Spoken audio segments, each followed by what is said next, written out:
Queridos estudiantes, vamos a continuar con nuestra clase de Fundamentos de Filosofía Política. Eh, Estamos estudiando la Declaración Universal de los Derechos Humanos del año 48 y expliqué el artículo 1, que aparte de decir que todo ser humano tiene, que son iguales, que todos los seres humanos son iguales en derechos, eh, también se afirma que tienen la obligación de comportarse fraternalmente.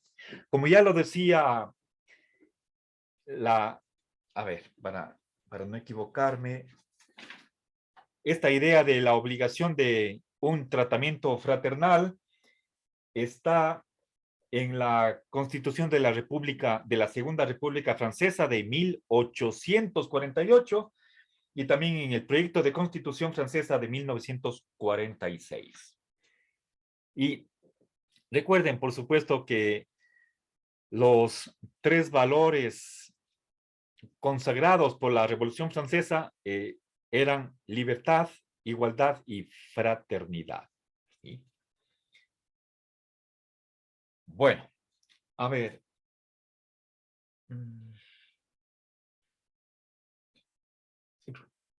Avanzando, quisiera referirme al artículo 22, y es el penúltimo que les voy a mencionar. No puedo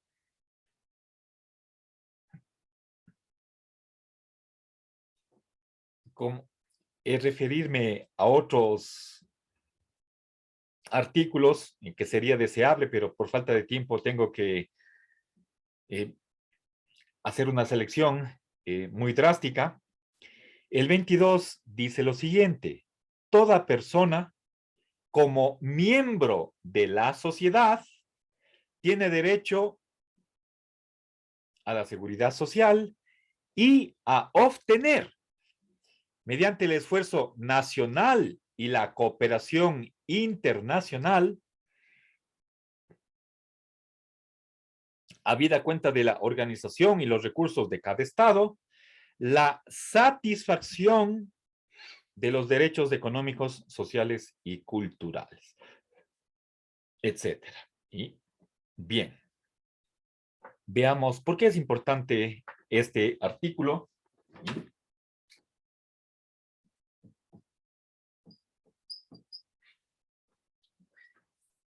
Porque,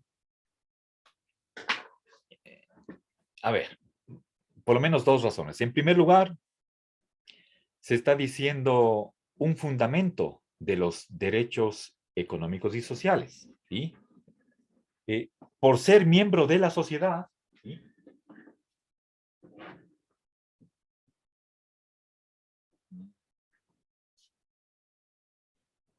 Ser miembro significa pertenecer, y eso lo simbolizo con la épsilon griega minúscula, que es un símbolo de la teoría de conjuntos que significa pertenece a, es miembro de. ¿Sí? X por pertenecer a la sociedad, todo ser humano tiene los derechos económicos y sociales y culturales. ¿Sí?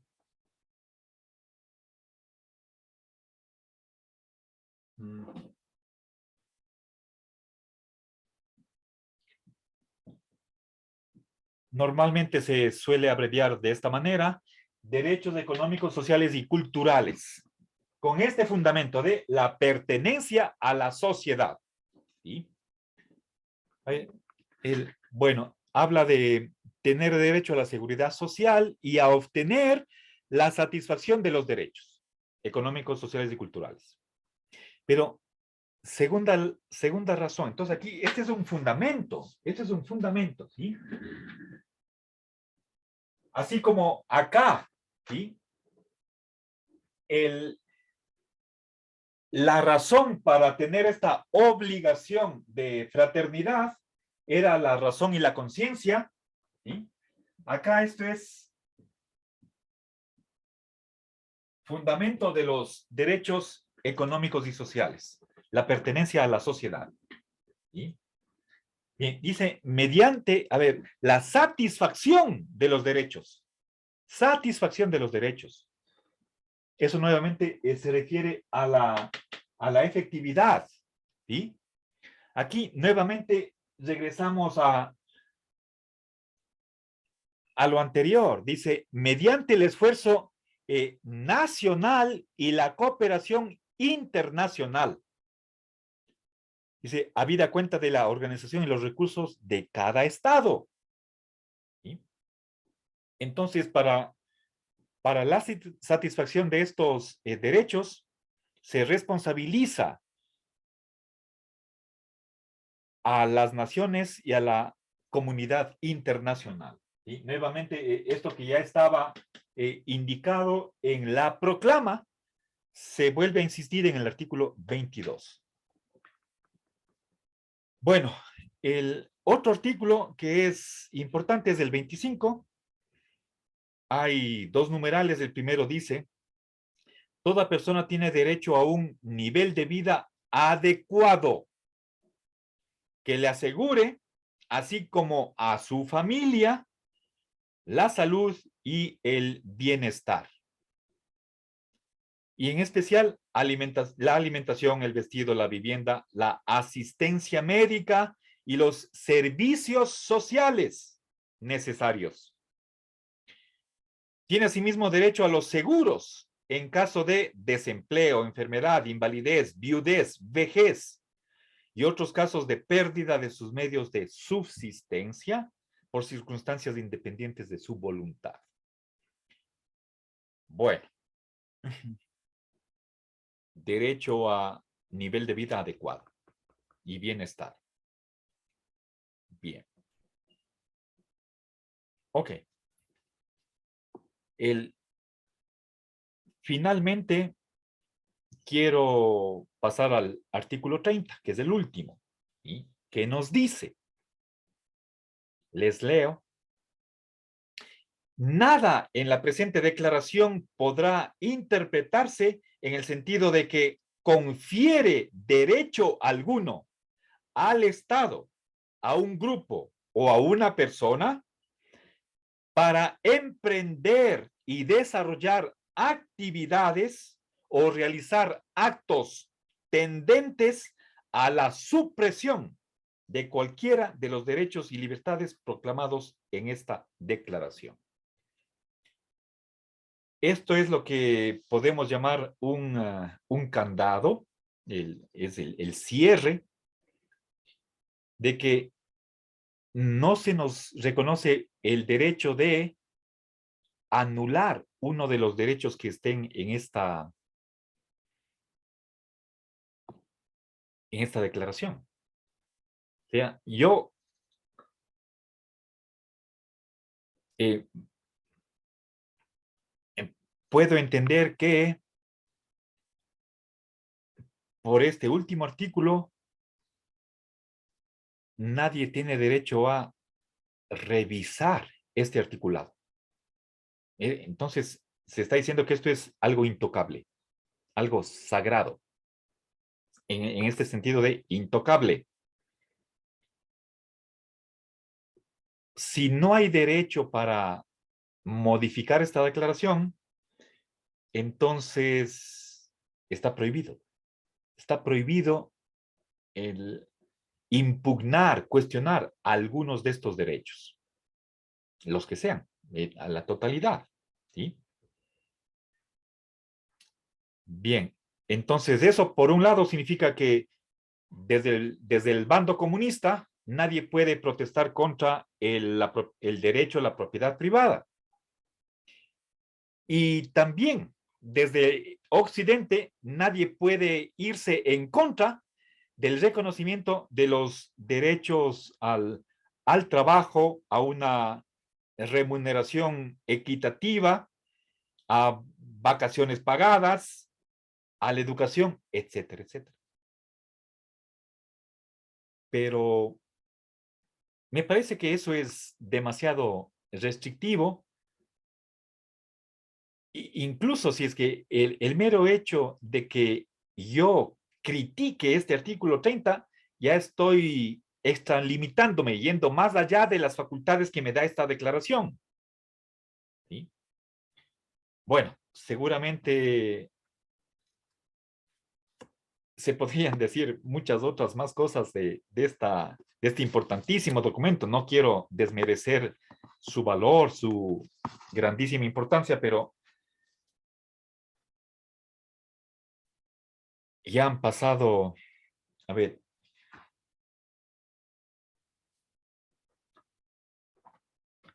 casi 73 años. Y el tiempo no pasa en vano. ¿Sí? Seguramente hay avances en esta historia y, a ver, uno de ellos, por ejemplo, esto de elevar el nivel de vida, y el reconocimiento a la mejora continuada en el nivel de vida, eso es una conquista de 1966, no del 48. ¿Sí?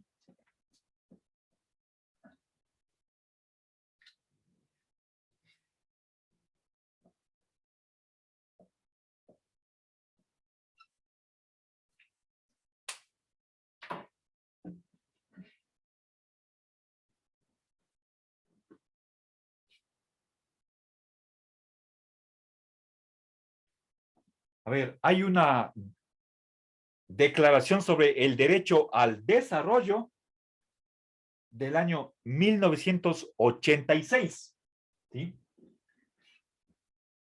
Pero hay otra explícitamente sobre el progreso social.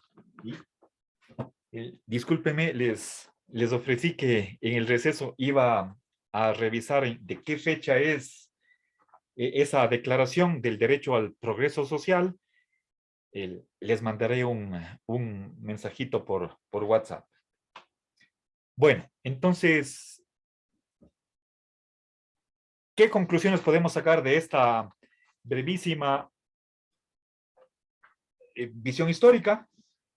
Eh, Hagamos una recapitulación de algunos puntos a modo de conclusión.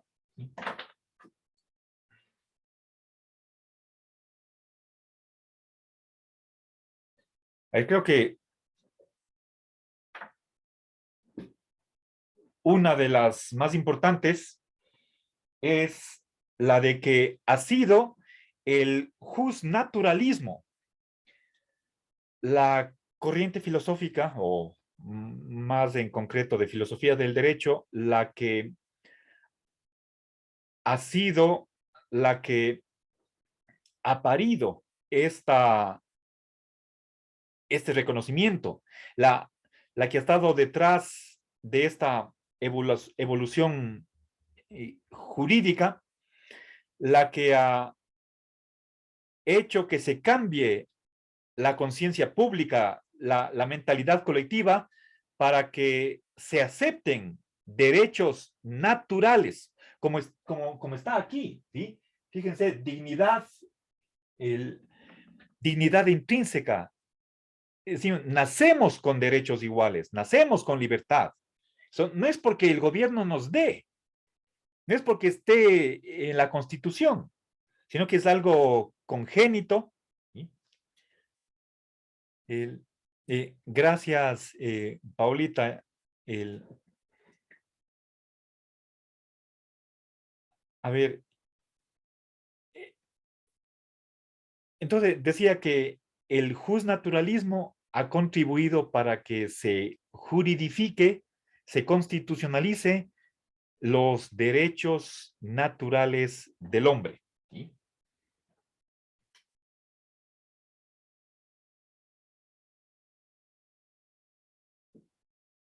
El justnaturalismo. ¿Sí? ¿Sí? ¿Qué significa justnaturalismo? Es aquella doctrina de filosofía del derecho que sostiene que existe el derecho natural, es decir, un derecho independiente de la autoridad,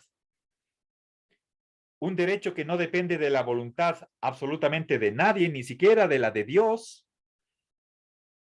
que son eternos, es un derecho eterno e inmutable, universal, por lo tanto. ¿Sí? Entonces, el justnaturalismo eh, ha parido.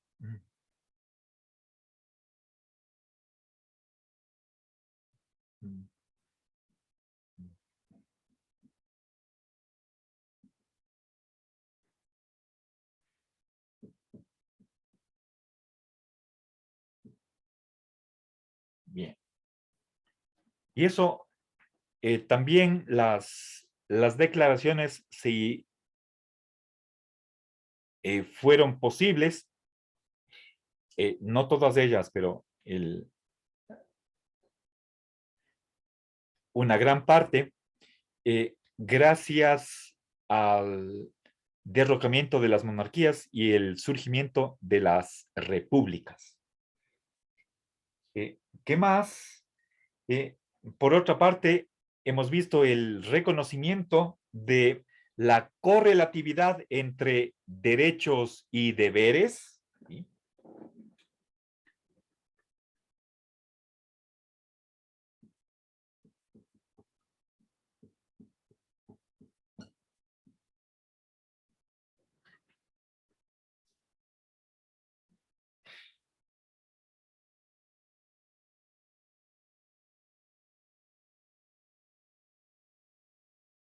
Bueno, entre las conclusiones más importantes. No sé si tienen tal vez algún comentario, alguna opinión, alguna crítica que quisieran presentar.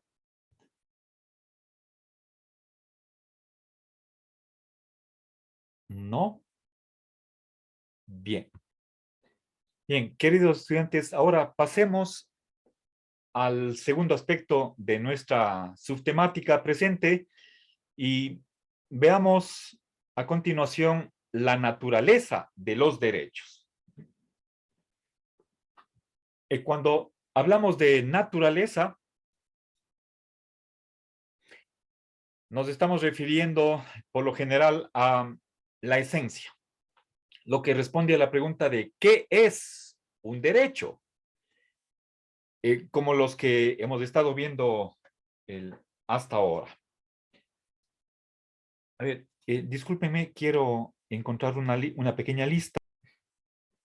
A ver, entonces tengo que pasar a definir qué es un derecho.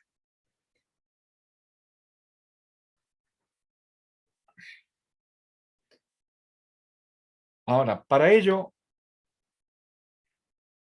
pensemos en que todo sistema normativo, es decir, lo que se llama derecho y en otro sentido, como conjunto de normas,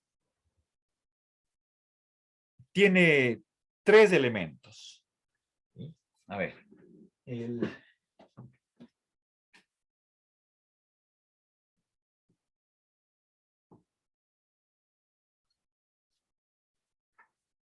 por una parte, una norma puede ser una obligación, ¿sí? Obligación de hacer, o puede ser una prohibición, es decir, obligación de no hacer ciertas cosas, no fumar, por ejemplo. Es lo que voy a simbolizarlo como con la O, con una rayita, el signo menos de negativo. Eso es prohibición. ¿Sí? El primero es un deber positivo de hacer cosas. El segundo tipo de normas son obligaciones negativas. Y en tercer lugar, lo que no es ni deber, ni obligatorio, ni prohibido, eso es una licitud o permisión, lo que está autorizado por el sistema. Y eso en la lógica deóntica o lógica jurídica se abrevia con la letra A de autorizado. ¿Sí? ¿Sí? Lo que es lícito, lo que está permitido o autorizado. ¿Sí? ¿Qué es un derecho? Es simplemente una licitud. ¿Sí?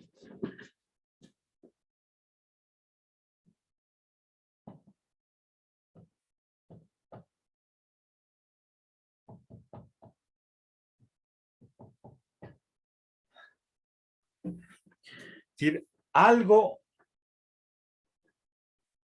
a lo que me autoriza el sistema normativo. ¿Sí?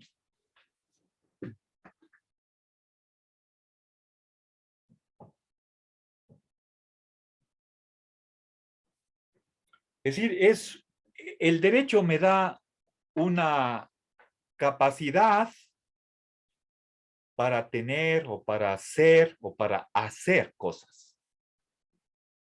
¿Ya? Esa es la definición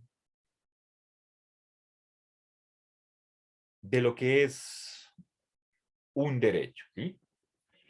Bien, entonces, fíjense, repito, esto es muy importante. Todo sistema normativo contiene tres tipos de calificativos deónticos. O bien hay deberes o derechos o prohibiciones. Tres cosas. No solamente derechos y obligaciones, perdón, obligaciones y prohibiciones. Si es que solo fuera eso, entonces eso sería algo bastante drástico, nos quitaría la libertad.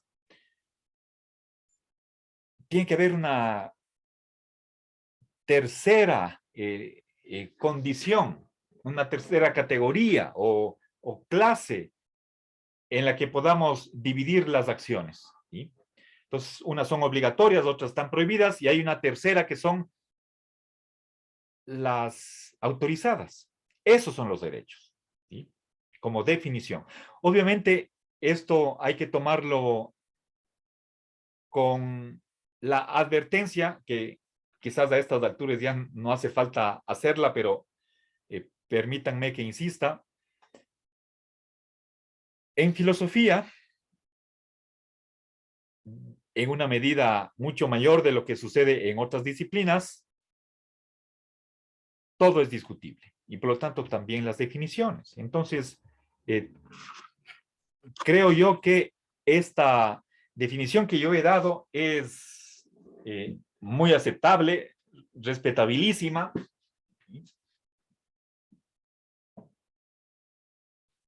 pero con la que no todos van a estar de acuerdo. Eso va sin decirse. Bien, ahora añadamos otras características y veamos aquí una subdivisión o, si quieren ustedes, clasificación, distinciones de qué tipos de derechos tenemos. A ver, en primer lugar, como una nota complementaria y característica adicional de los derechos es el principio de no impedimento.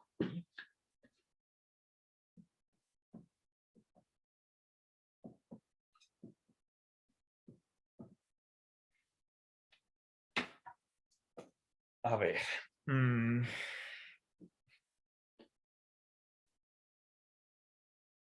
A ver, pero disculpen, antes de ver el principio, necesito darles la estructura del derecho.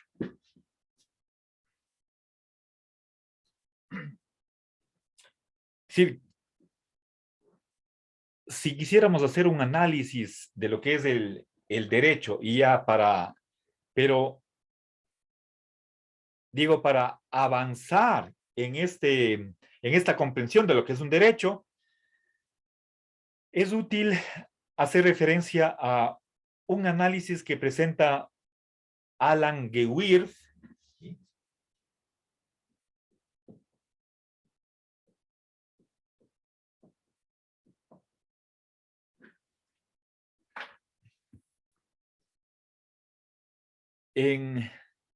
Bueno,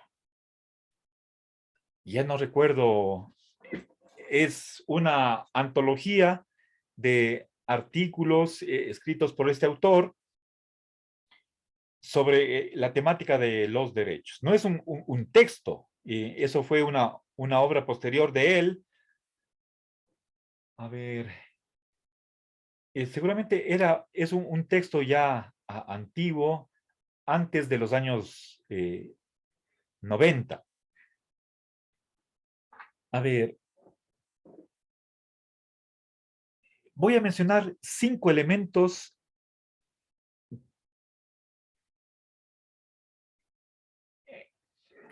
que son integrantes o componentes de todo derecho.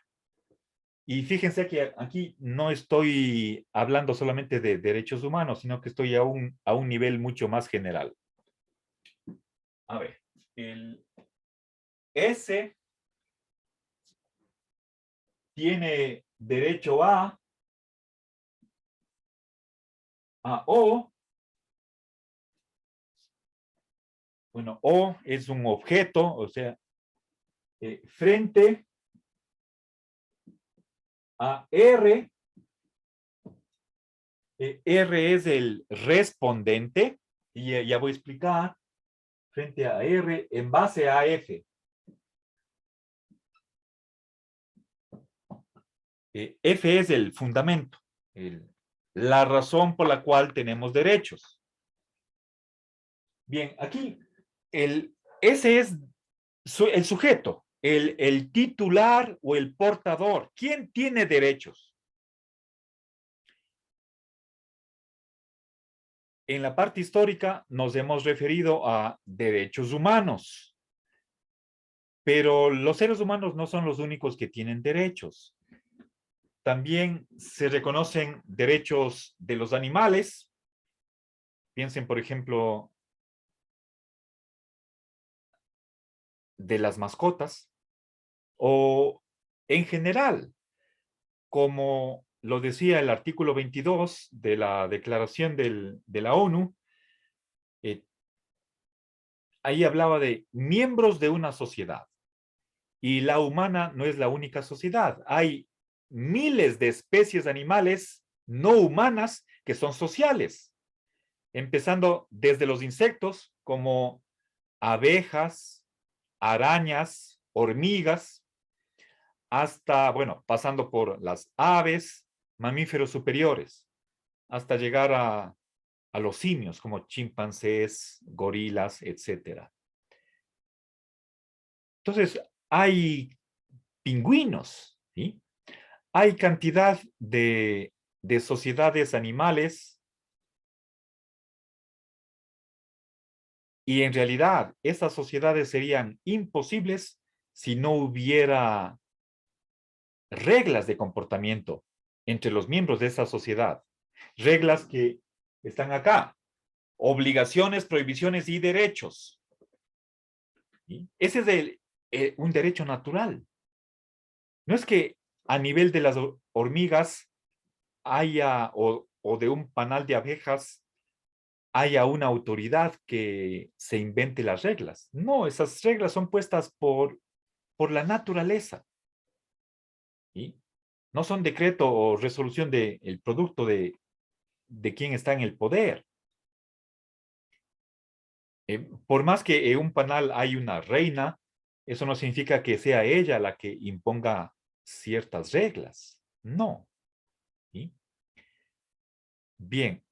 Entonces, ese es el primer elemento, el, el portador o titular de los derechos. ¿Quién tiene derechos? Podemos decir un ser humano, podemos decir el miembro de una comunidad. Animal o no animal, podemos incluso pensar en espíritus, en seres inmateriales, con tal que tengan inteligencia y voluntad. ¿Sí? Y en ese sentido técnico, ser simplemente personas, aunque no tengan cuerpo. Podemos pensar sociedades de ángeles, sociedades de demonios, si es que son inmateriales. ¿Sí? Bueno, entonces, titular de los derechos, primer elemento. El, el segundo elemento, aquí está la naturaleza. Ya he definido que el derecho es una licitud, una autorización y punto, nada más. Pero, por supuesto, hay otras características. Hemos visto que son derechos iguales. Algunos derechos son inalienables. ¿Sí? Bien. En tercer lugar, el derecho a algo. Y aquí viene una lista enorme de aquellos derechos.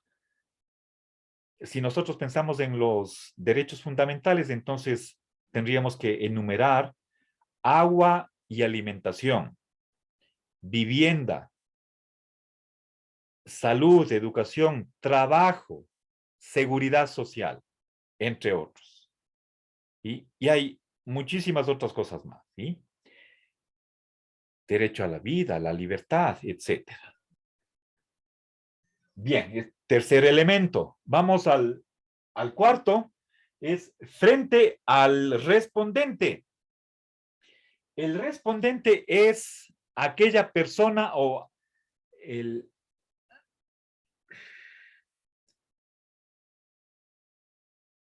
Bueno, no solo un particular o individuo, sino también puede ser la colectividad, el Estado. Y de ser el caso, como lo hemos visto la hora anterior, la comunidad internacional. Es decir, ahí están todos. El, a ver, entonces aquí están los particulares, ¿sí? Otros individuos, ¿sí?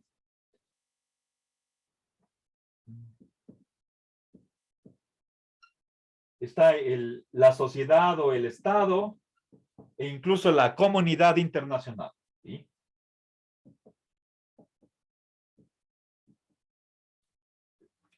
Bien, ellos van a tener la obligación de velar por la responsabilidad para que este sujeto acceda al objeto.